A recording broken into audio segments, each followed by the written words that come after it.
I think we are recording. So, hi everyone, welcome to our series of seminars here at the Institute of Astrophysics. Today we have the pleasure to have with us Manos Zapartas. So, just two words about Manos. Manos did his PhD and master in at the University of Amsterdam, master in astronomy and astrophysics. And then he moved for some postdoctoral position, first at the University of Geneva and then at the National Observatory of Athens. Now Manos is currently teaching at the physics department of the National and Kapodistrian University of Athens, but he's also affiliated with the Institute of Astrophysics here in Crete, because he is the PI of a project called Spherics, was funded by a postdoctoral ELITech fellowship. And today Manos will talk us about the binary progenitor of core collapse supernovas. Thanks for being with us. Thank you very much. I'm very happy to be here. I'm Manos.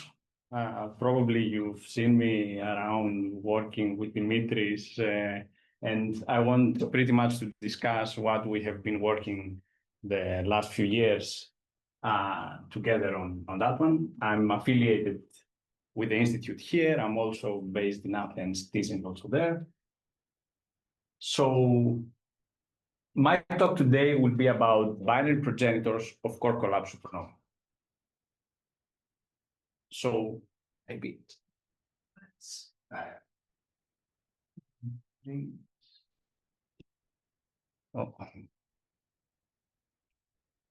can this go away? You should exit maybe the presentation. Just try.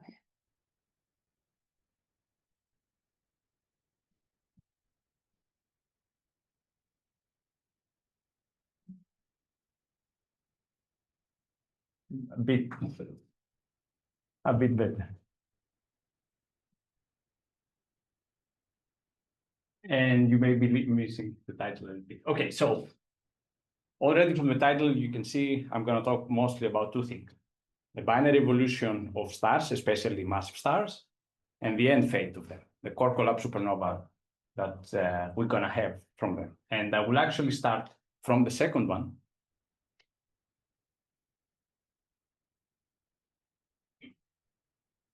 We know that core collapse supernova are the end fate of massive stars. The textbook case says that after more massive than 8 solar masses, stars are gonna have a collapse of their core when their fuels are finished. And this will produce enough energy in order to eject all their outer layers, and this is the astrophysical supernova that we know of. Now, supernova are important in astrophysics, in pretty much all astrophysical fields, I would dare to say, because they provide the chemical and mechanical feedback to their host galaxies and the surrounding regions. They have been also been suggested to be used as standard candles, not as accurate on the level of type 1a, but they have been used in order to test our distance ladder. As we said, they are the end fate of massive stars, so we can learn about massive stars from their explosions. Pretty much because they are so luminous, we can see far away this explosion, and we try to understand what was the bomb that produced this explosion. And we are left with very interesting astrophysical remnants from them: black holes, neutron stars, pulsars, etc. Now, a little bit of intro to supernova for people that maybe don't know about it. The idea is that we have a new luminous source in a timescale of a few days. It starts in peaks, and in a timescale of weeks or months, we can see this new source and the light curve of this source, as we say. And we have various transit facilities looking at them and finding hundreds of them, and we're going to have thousands of them with LSST actually. Now, there is like the classification of all these phenomena is pretty messy. there is a whole supernova zoo classification, but the main distinction is if they show hydrogen in their spectra or not. In case they show, they are called type 2 supernova. If they don't show, they are called 1b or 1c supernova. 1c means they also don't show helium.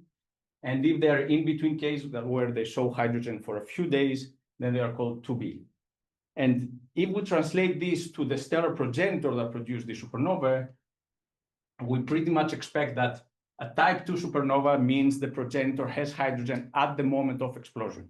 Whereas in the case of type 1, we lost the hydrogen-rich envelope, and that's why no hydrogen is seen for them. And the type 2b is something in between, a thin hydrogen-rich layer. Now, a few decades ago, the picture of how we can produce the supernova was this from a single stellar point of view. The idea was that stars of around 10 to 15 solar masses, they will evolve, this is in the HR diagram, they will evolve through the main sequence and then expand and become red supergiants. And they're gonna explode as red supergiants, hydrogen-rich, showing hydrogen-rich signatures, and this will be our type 2 supernova.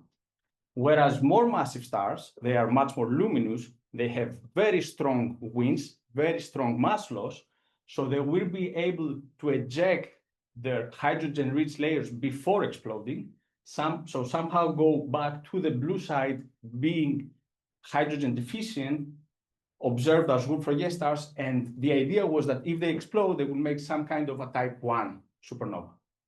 Now, of course, this is highly sensitive to the mass loss, especially to the mass loss during the red supergiant phase. That dictates in which case we're going to be here and which case we're going to be here. But this is actually highly uncertain. I'm showing, for example, here in a recent work of mine, but we can see it in many other studies. We actually don't know the physical mechanism of red supergiant mass loss. And if we use empirical values for it, found from the circumstellar material around it, or especially the dust around red supergiants, and we can see that it varies, the ones that we put in our stellar models, it varies by orders of magnitude. Like, it's really not very well constrained, the mass loss rate of red supergiants. And this changes a lot the position that the star will have at the end of its life. The stronger the mass loss rate, the easier it is to leave the red supergiant and go back towards bluer, hotter positions in order to explode there. And actually, like the group of Algis Tibonanos in Athens has focused a lot on working on this. Last year, you have seen a seminar also from Gonzalo Muñoz Sanchez, where there have been observation of very interesting objects nearby where a lot of things are happening. It's a very drastic one. It changes in the HR diagram. It has a lot of variability, and this is all the outcome of the mass loss, possibly eruptive mass loss, maybe binarity. We're going to talk about it, and how much it can change, and we really don't understand it very well. However, in all cases, assuming that we can produce at some level these Wolf-Rayet stars, if they start to explode, they are not consistent with many of the empirical evidence that we have for type 1 supernova. They are not consistent with the high rates that we see of them, with the low ejecta masses, and actually we haven't seen Wolf-Rayet stars exploding in type 1 supernova. An extra thing is that there is also an understanding, theoretical and empirical now, that these very massive stars, there is even a possibility of not making a supernova, that maybe the energy is not enough to unbind the whole envelope and we have an implosion onto a black hole. So for all these cases, we understand that Wolf-Rayet cannot be at least the only progenitor of type 1 supernova. There should be something else going on there. And already decades ago, it has been suggested that an alternative mechanism to lose the hydrogen-rich envelope should be there if we have a close binary companion nearby.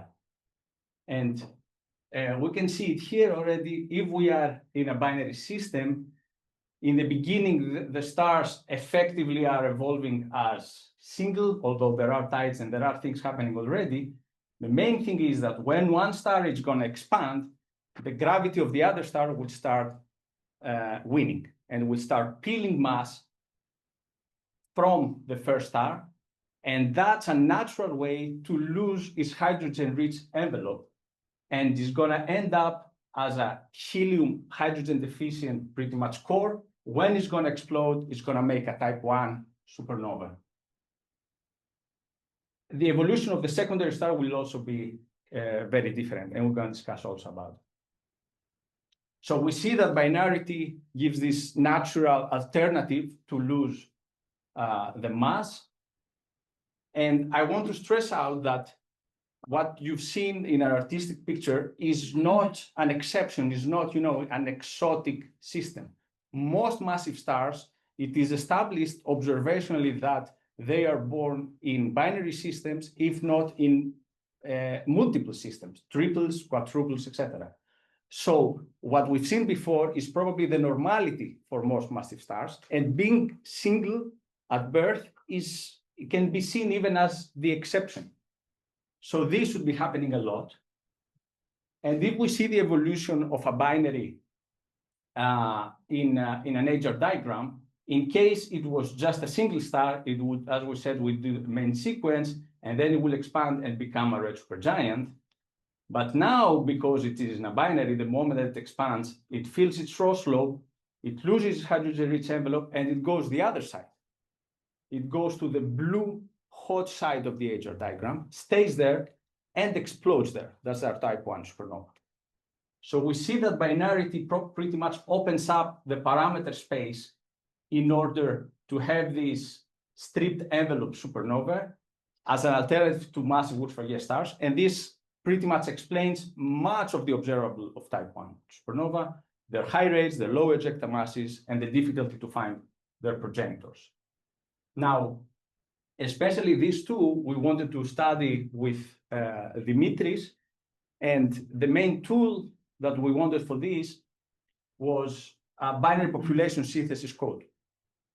For people that don't know, this is a group of computational tools where we want to simulate a whole ensemble realistic population of stars, binaries and singles together. So we simulate many of them. That's kind of the difficulty from a computational point of view. So we pick many masses, and if we are in a binary, we pick different orbital separation, we pick different metallicities, different mass ratios, and we evolve them as best as possible, take into account all the stellar winds that I mentioned before, all the binary interactions that we may have in between them, their stellar structure, in order to answer our questions about the sources that we care about. In our case, about core collapse supernova. Other people may care about X-ray binaries, compact object mergers, etc.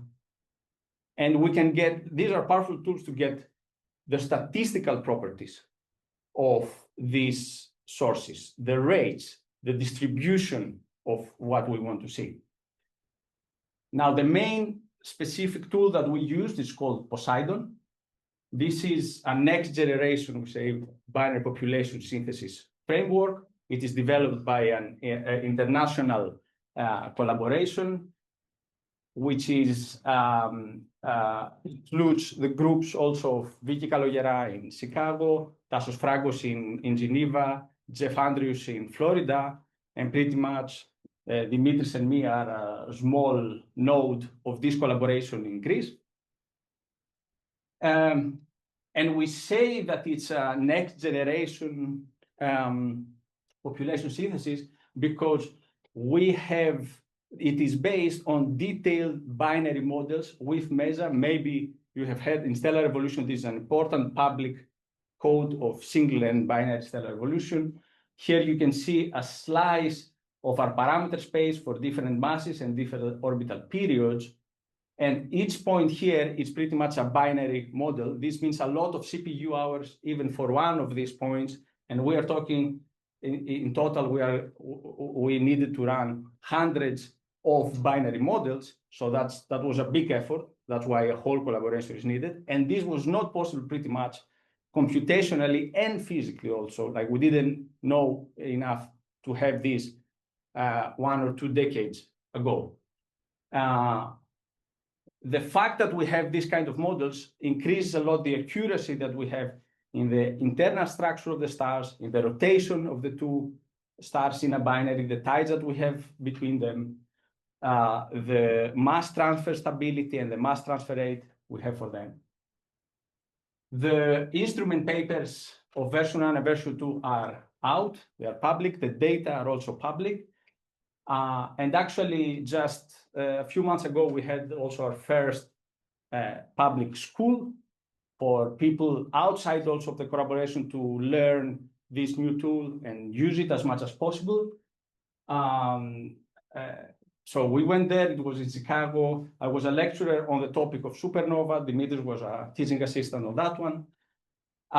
And it shows pretty much also our aim that it becomes a public and community tool and be used as much as possible. So if people are interested for binary evolution and simulations of them, please talk to me to discuss even more on the details of that. So going back, using these tools, we wanted to learn something about the statistical properties and the rates of stripped envelope supernova.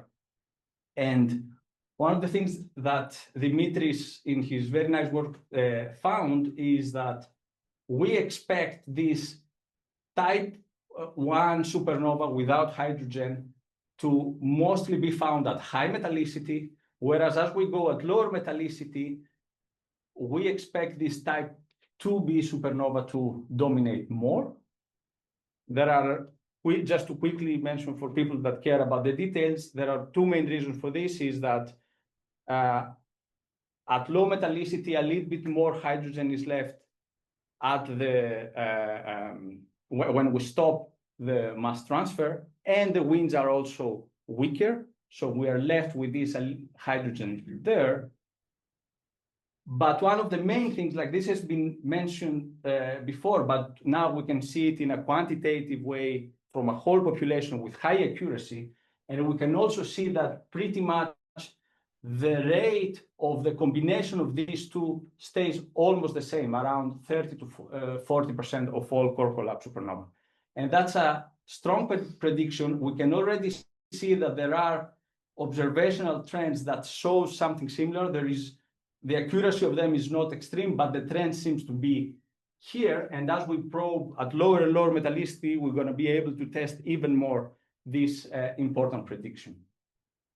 Dimitris also found some nice results on the ejecta masses, that it's observable also, we can infer it, being consistent with observation also that. I will not go into the details. I want to continue on discussing that this is a way to probe the explosions of these stripped stars. But another way to probe them is, instead of looking at the supernova, in nearby ones, we can try to look at the possible companion that we have, we can find next to them. This is a picture that Elias also showed in his nice defense a week ago. It pretty much shows a typical evolution of a binary from its birth up to the end of double compact object case. And we can see here that in the first case, we may have some mass transfer. And when the first supernova happens, in most cases, we would expect a stellar, fairly unevolved companion to be next to it. So that would be our majority of the cases. When we see a supernova, we would expect a stellar companion to be next to it. But the binary continues to evolve. So there is also the case when the second supernova to happen, to have a compact object companion next to it. And the third case would be that we may have an explosion of a strip star with no companion next to it, either because it was never a binary, it never had a companion, or because the binary was disrupted, or because the binary merged at some point and doesn't have a companion at the moment of explosion. This doesn't mean that it didn't have an important binary history. It just means there is no star next to it at explosion. And actually, observationally, we can go and look for this companion, and we have found in many cases one of them. The idea is that we go to the supernova a few years after the supernova has faded. We need high spatial resolution. Up to now, Hubble was the main way to go. JWST is an alternative now. And after a few years, when the supernova has faded, we can go and look at where the explosion happened. And if we see a star, that's the companion that was next to it at the moment of explosion. And even in cases that we don't see something, that's also very important, because it pretty much says that it can constrain our models a lot. It tells us that either a faint star is there that we couldn't see, or the other alternative is there. And this is already very, very important. And right now, we are at a level where we have 6 detections of companions and 6 upper limits in non-detection cases of companions. Actually, together with supernova observers in a collaboration that we have produced many studies in order to populate these detections of companions next to supernova at different distances. And we're talking about tens of megaparsec away. We cannot see more far away than stellar companion, and different luminosities. So each one of them pretty much is a paper, and it's a discussion of what kind of progenitor produced this system, etc. But what we wanted to do in our work recently was to look at it from a population perspective. We have a big enough sample, 10 plus, that's already something, in order to look at it from us, to start looking at it, at least from a statistical perspective. And you can see this here. This is the cumulative distribution of the luminosities of the companions, detections, or upper limits that we have here. And we wanted to compare this with our models. For this one, I used a combination of the Poseidon model that I mentioned before and another binary population synthesis code. It's called binary C. It is more flexible, but a little bit less accurate. So we can use the power of all models that we have. You can see, for example, Poseidon is this black line. The main thing is that with different set of assumptions and with different set of accuracy, we have different expectations of how many companions and what luminosity distribution we expect to see. Of course, we did this in a proper Bayesian analysis in order to compare between them. But even by eye, you can see that in some cases, like this case here, where we, for one set of assumption, this produces 2 luminous companions that we don't see. And the main uncertainty that exists here is the mass accretion efficiency, which is pretty much how much mass ends up during mass transfer from the donor to the companion. This is an important and quite uncertain binary parameter. We don't know how much mass is accreted from the mass gainer. And the more mass is accreted on that one, the more massive the companion would be and the more luminous the companion would be. And in our case, we were able to rule out the assumption of highly conservative mass accretion efficiency.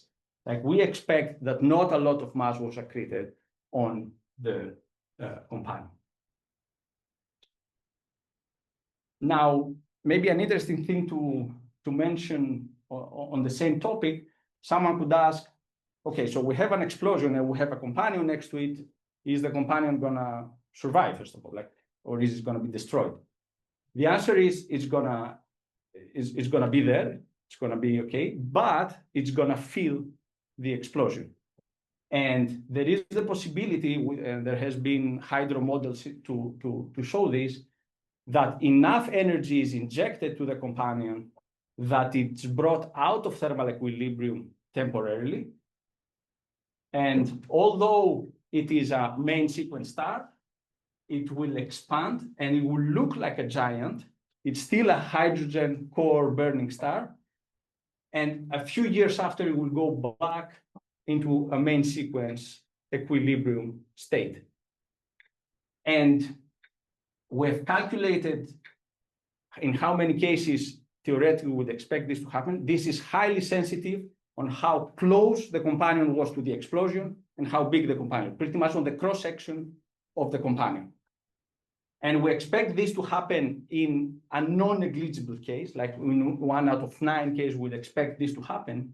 And actually, there is a recent, very interesting supernova, 22 GLI, where they have seen in its light curve a periodicity of 12 days. And this is inferred to be a companion in a 12 days orbit at the moment of explosion.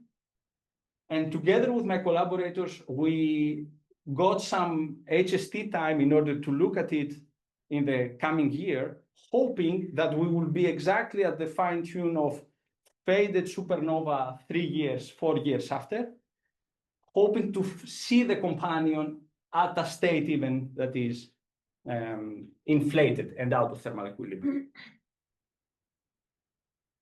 Okay, so up to now, I discussed a lot about stripped envelope supernova. As we said, the rate is around 1/3 of them.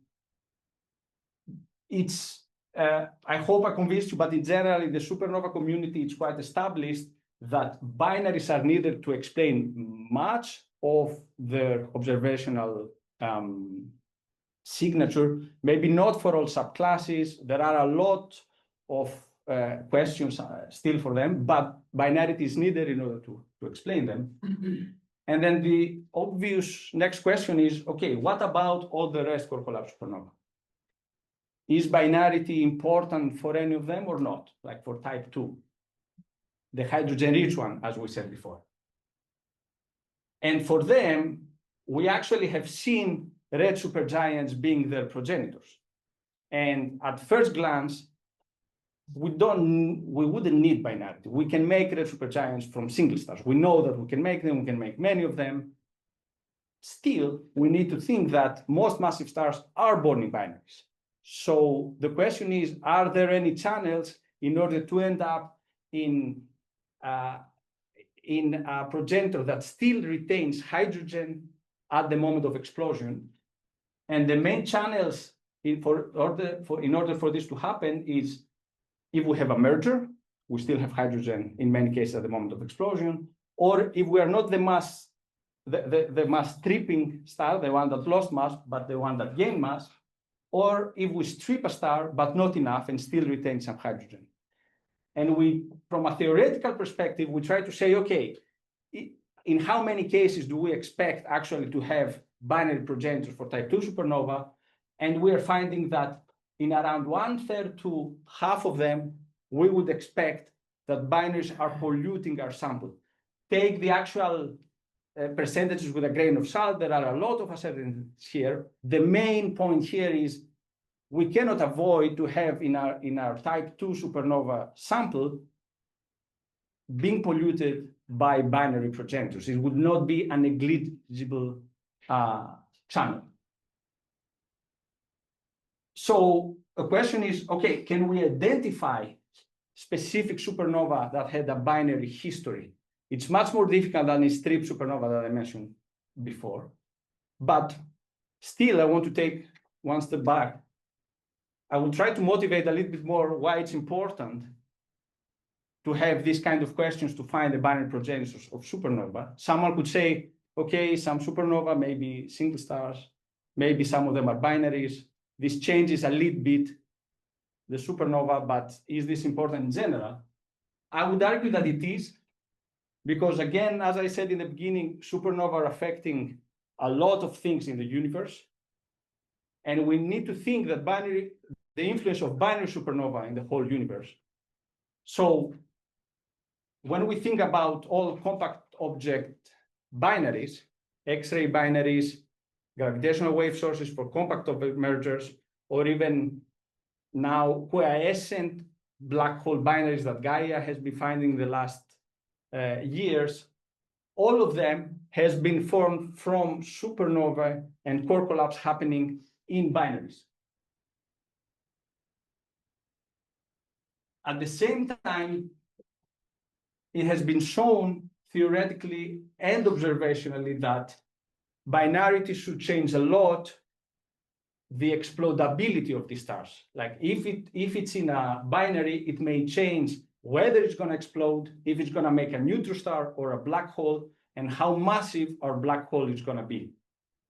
And on top of this, if the core that's collapsing is rotating, it can give rise to long GRBs and other astrophysical phenomena with produced jets, etc.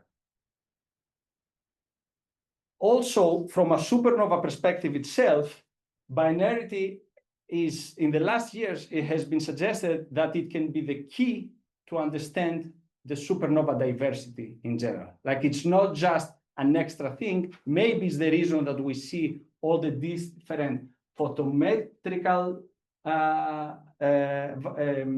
differences and spectral differences on that one. And this is important to understand the supernova landscape, and it's important if we want to use them as standard candles also. And actually, probably the most well-studied supernova, 87A, which happened at the Large Magellan Cloud, that's why it's so well-studied. The moment that they've seen it and they see progenitors, they realize it's a weird progenitor, and most probably it's a binary merger. Apart from this, binary progenitors are going to change how much chemical enrichment we're going to have and which kind of elements are going to be given to the host galaxy. When we say we're made out of stardust, it's going to change what kind of stardust we're going to have if we are in a binary or not. And last, I want to focus a little bit more. They change where the supernova are going to happen and the time that we're going to have this explosion. And I will go a little bit more on that one before going back to the question of finding them. So this is a work in progress that we do with Dimitris. Here I'm showing the rate of supernova that we expect as a function of time after a starburst. So the idea is that we have a birth of a population here, and after a few mega years, we expect to have core collapse supernova up to about 50 mega years. That's the lifetime of a 7 to 8 solar mass star. And after, there are no core collapse supernova. That's the idea for single star. But as I said, for the most massive ones, there is the idea that maybe this implode onto a black hole without a transient, without ejecting their outer layers, so with no feedback to their environment at this stage. What we've seen is that if we include binaries in our population, we expect this first supernova to originate from binary progenitors. And this is work in progress, but pretty much we are finding that the first supernova, instead of occurring at around 10 mega years, it may occur at 5 mega years. And because it's the first, and it's the most important, is the one that will happen in the dense star-forming environment, it will create the first supernova bubble, throwing away stuff away from the star-forming region. The time of the first explosion is important, and binaries may change this. At the same time, we have also found earlier that binary progenitors can produce also a tail in the distribution in time. We may have explosions 100 or 150 mega years after birth when all single stars have already died. And the way to do this is to start with binaries of intermediate mass stars, like a 5 and a 6 solar mass star. If these were single, they would not explode, they would make a wide dwarf. But because we have mass transfer, or maybe because we have a merger of them, we may end up to a massive enough star to form a massive enough core to collapse and produce a supernova. But when this supernova is going to happen, it's going to happen late. So we keep having feedback late at this star forming region. And actually, just to say that this already says we violate with binarity this threshold of 8 solar masses that we learn in our textbook about where is the threshold between core collapse supernova and white dwarfs. And actually, this part, we can use this signature, this prediction, as a way to try to identify the hidden population of binary progenitors, with a binary history. The way to do this is to look at the region around the supernova. In nearby supernova, we can do this. And pretty much we can, either in resolved stellar population, we can put them in a color magnitude diagram, or even in more far away unresolved populations, we can look at other time indicators like H-alpha emission, and we can say what is the star formation history of that region. And if we find that it's pretty old, pretty red in a way, it is a good evidence to understand that maybe this could be a binary. And we already have some evidence in cases of supernova remnants. There are in the galaxy and in the LMC and SMC, a lot of supernova remnants are found around 100 mega years in regions where have been 100 mega years in star formation history. Most people thought that these are early type 1a supernova that are coming later from white dwarfs, but we are saying that maybe these are late core collapse supernova. And it has been shown directly also in some compact objects. For example, the Vela pulsar is in a region that is quite old. So it is believed that maybe it was a binary merger that produced the supernova that made this pulsar.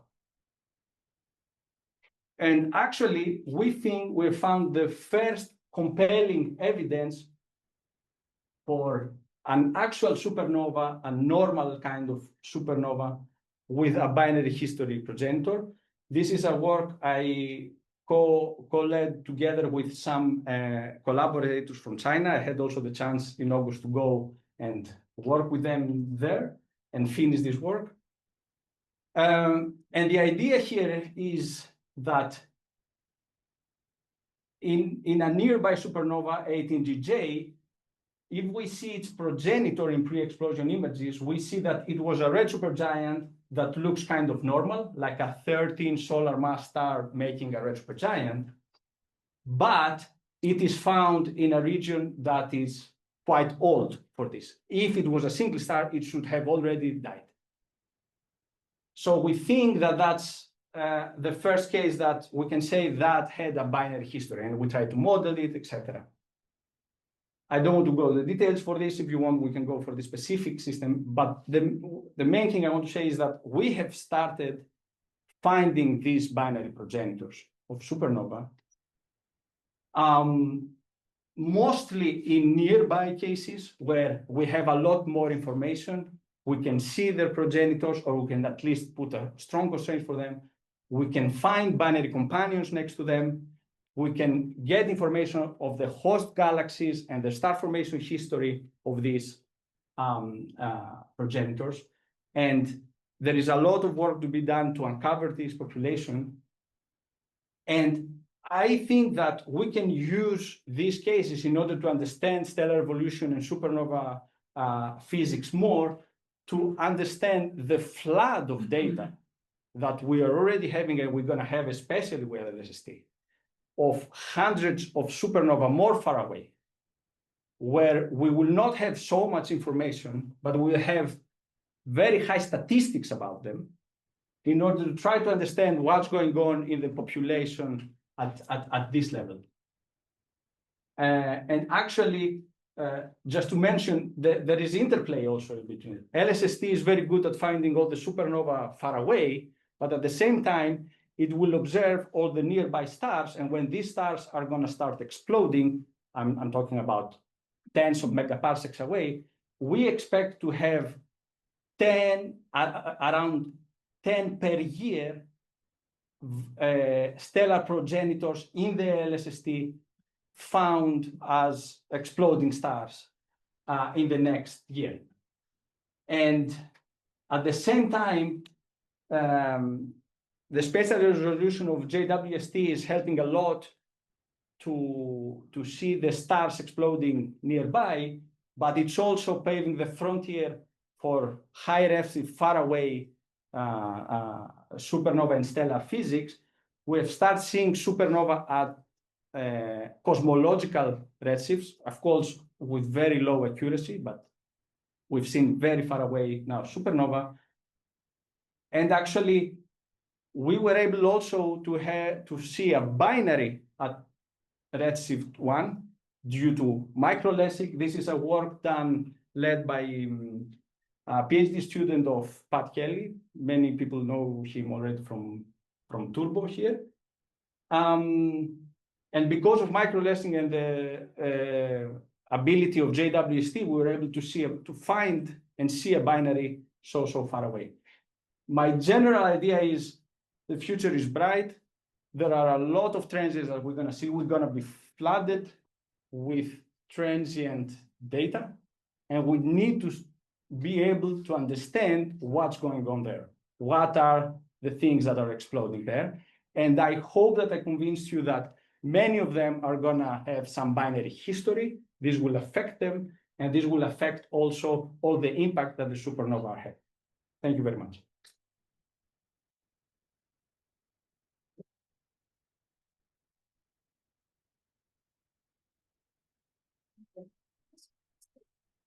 Question?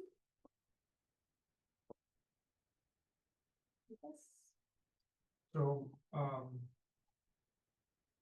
Gaia, with over a billion stars now, right, has produced these beautiful HR diagrams observed. And I seem to remember that there were, you can see clearly the main sequence, right? You can see all sorts of stuff, even an instability that occurs for higher mass stars, right? It's amazing what you can do if you have enough statistics, right? So I'm wondering whether you can place constraints on your models based on the Gaia data. Has anybody done that? So Gaia is also very helpful at finding supernova because it goes back and forth. But it is very helpful for very nearby cases. But when we go more far away, I think the main one that we will need to use is the spatial resolution of HST right now, or JWST.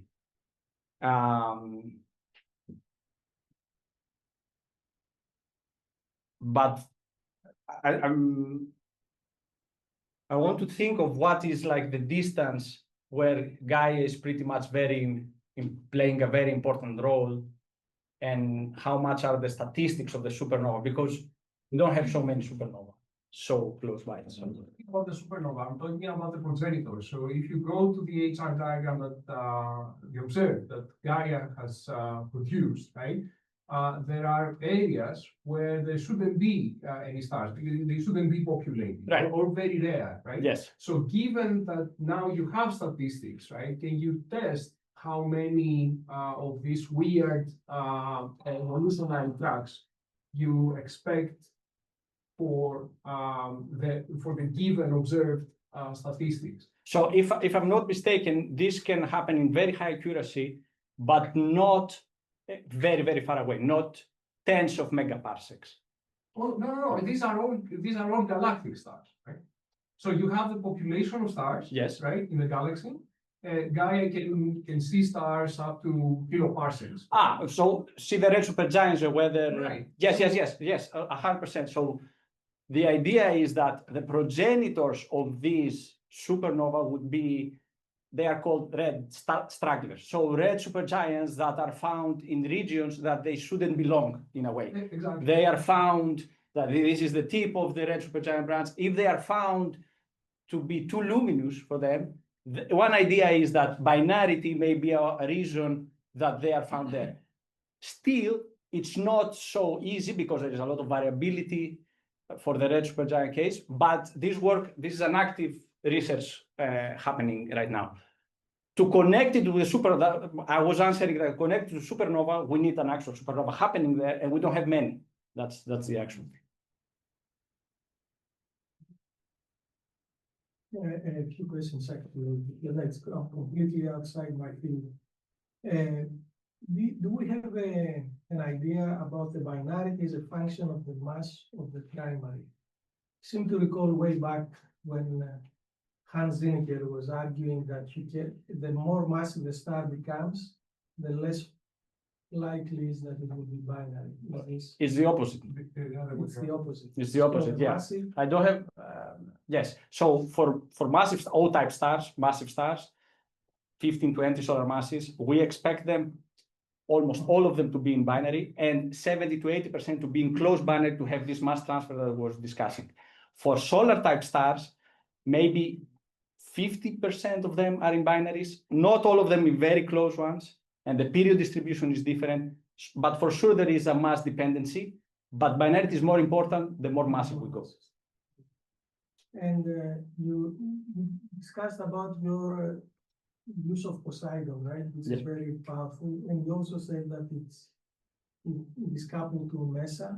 Yes, it's based on extended grids of MESA. MESA is 1D.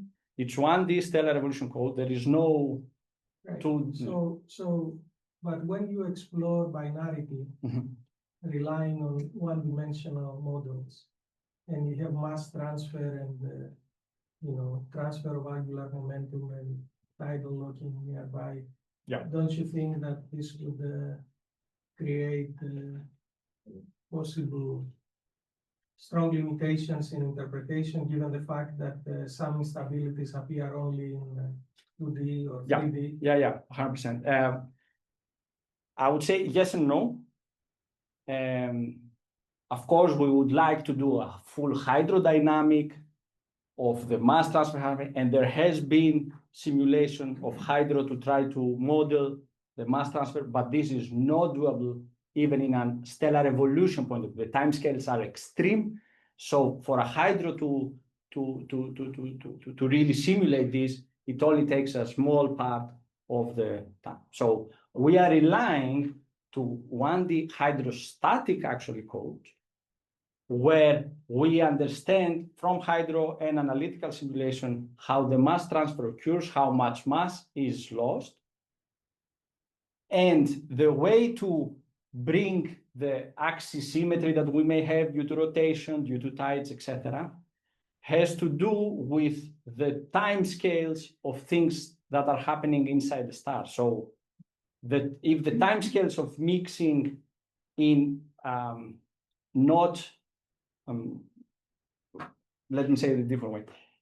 Instead of just thinking of it to have a radius coordinate in 1D, in case we have a rotation, we expect the star to change from the spherical symmetry.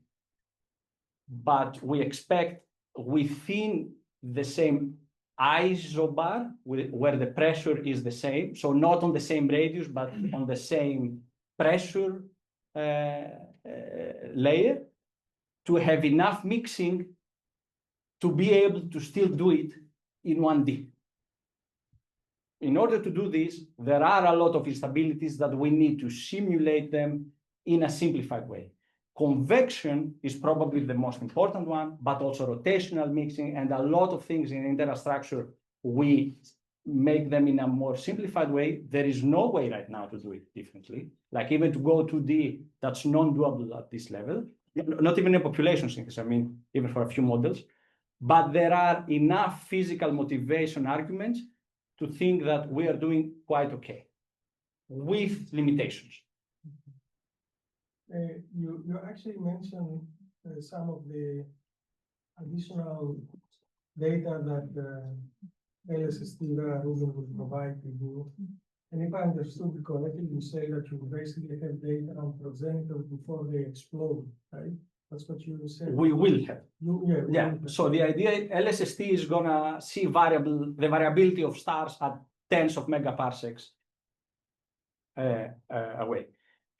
And people have done the statistics and said, we expect this many supernova at this volume. The number that they have shown is around 50 in the 10-year lifespan of LSST. But- So we will have a light curve of the progenitor before exploding. So you will have a light curve and a color of the progenitor, and that is useful because you could use that light curve to infer the properties of binarity. That is the It will be, we can put it in the visual diagram, we can put it in an SED, we can understand how massive it is, how luminous it is. just with photometry though. That's what I'm. Right now, we are doing it with one epoch of HST, and we're already trying to put it in as now we're gonna have a light, so it's gonna be already much better.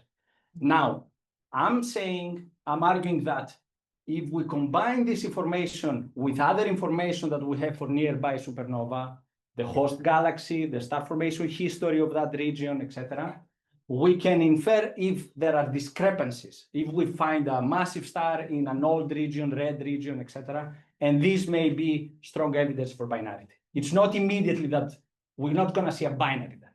We're going to have a lot of information to try to infer that a binary history probably occurred. But can you actually resolve individual stars in other galaxies? Not the LMC and the SMC, right? I mean, can you If it's resolve- eclipsing binary, I presume that's the only thing that you argue, right? So not from an imaging point of view, but like binaries, the main way to find binaries is either it's eclipsing or the Doppler effect from the spectrum. So we see the lines, their But you won't have a spectroscope. spectrum. You won't have a spectrum. And actually, I'm saying this may not be a binary at the moment of explosion. Like maybe it was a merger.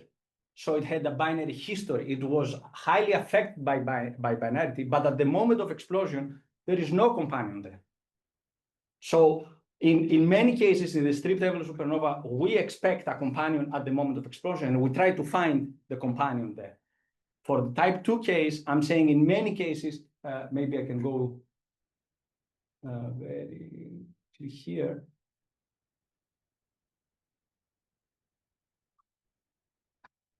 But even eclipsing, I mean, LSST we see, a galaxy. Yep. And the resolution will be, I don't know, hundreds of parsecs, right? Even for Andromeda. Right?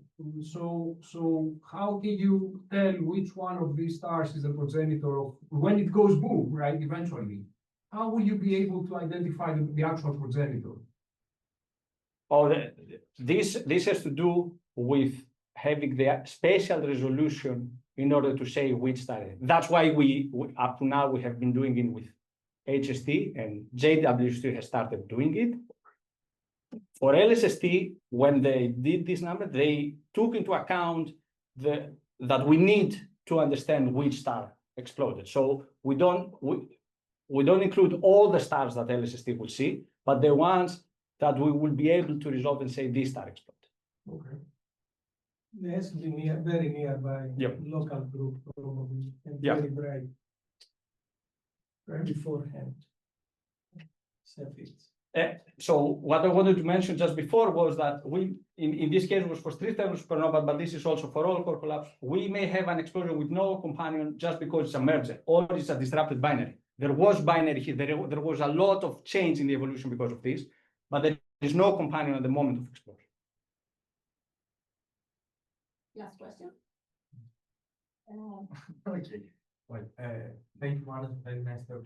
I was, well, during your talk, you convinced us that binarity is the game changer in all these things. But I was thinking that what is the physical mechanism behind binarity in the sense that For the formation, yes, what is the physical mechanism that imposes stars born binary systems or matrix systems? It could be Yep. the initial mass function or what? I mean, the initial mass function is an empirical thing. Exactly. So first of all, we see many binaries at this stage. from eclipsing binaries, but mostly from spectroscopic binaries. When they are young, we find them in binaries. So we know that this is the case. We have not answered completely why that's the case. This is from the star formation point of view. And especially for massive star, this is not an easy process, because the moment that you start forming your star and burning hydrogen, you still have accretion happening. So there are many theories of why you end up too many binaries at high masses, for example, and not so much at lower mass. One idea, for example, is a disk fragmentation, that you make one star and then you have a disk, and this disk, instead of making planets, it makes another star, and that's why you can make two of them. Or when we learn about the James mass, in how many cases we're gonna fragment to two stars close by instead of having one massive one. So there had been a lot of simulation of star formation in order to understand why binarity plays an important role, especially at high mass. Also, it has been found that in pre-main sequence, most binaries are quite wide, but there is enough material around so that with friction, they are brought close, and we end up to close binaries that will interact when they are at what I call Dept, at 0H main sequence. It's an ongoing, very active research field. Okay. Okay. You can ask Manos here, you can have questions, you can ask them. So less than 1 minute.